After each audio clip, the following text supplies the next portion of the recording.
হ্যাঁ, আবার ব্লগ করছি। নমস্কার, কেমন আছেন সবাই? আমার চ্যানেলে আপনাদের সবাইকে স্বাগত। এটা কিসের দোকান? মামা শ্বশুর বাড়ি থেকে বিকালবেলায় আমরা গিয়েছিলাম সব পাড়াটা ঘুরতে। কিছুটা যাওয়ার পর একটা শিব মন্দির আছে বড়, সেই শিব মন্দিরে আমরা এখন যাব।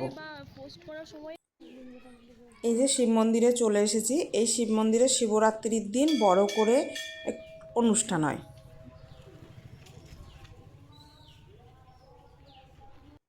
মন্দিরটাও কিন্তু খুব সুন্দর ছিল।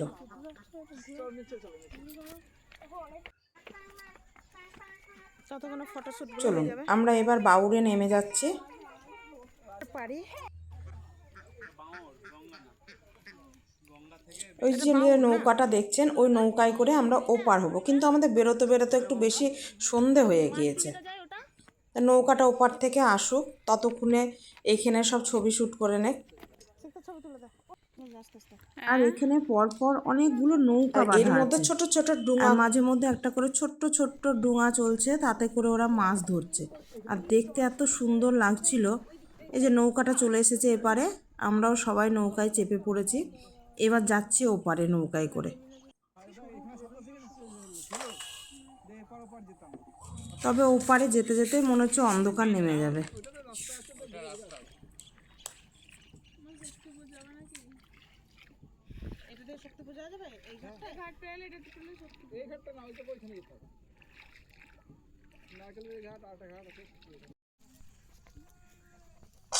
এই যে আমরা ওপারে নেমে পড়েছি, আর এত অন্ধকার হয়ে গেছে কিছু দেখাই যাচ্ছে না।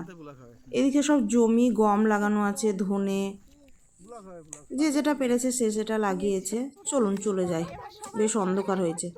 এই যে নৌকায় চেপে পড়েছি আমি, আমার মাসতুতো ননদ, এটা একে একে সবাই চাপবে।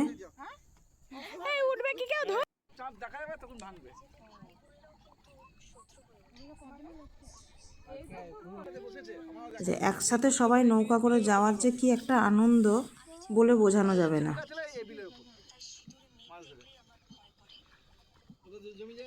মেজদা এখানে বাউর সম্বন্ধে আমাদেরকে গল্প বলছে, এখানে কি মাছ পাওয়া যায়, কি ধরনের হয়, এখানে সবাই জীবিকা কি করে।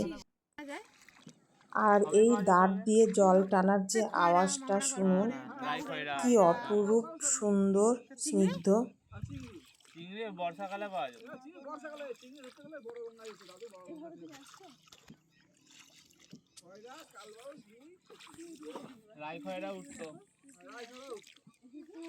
চলুন এবার চলে এসেছি, নেমে পড়ি।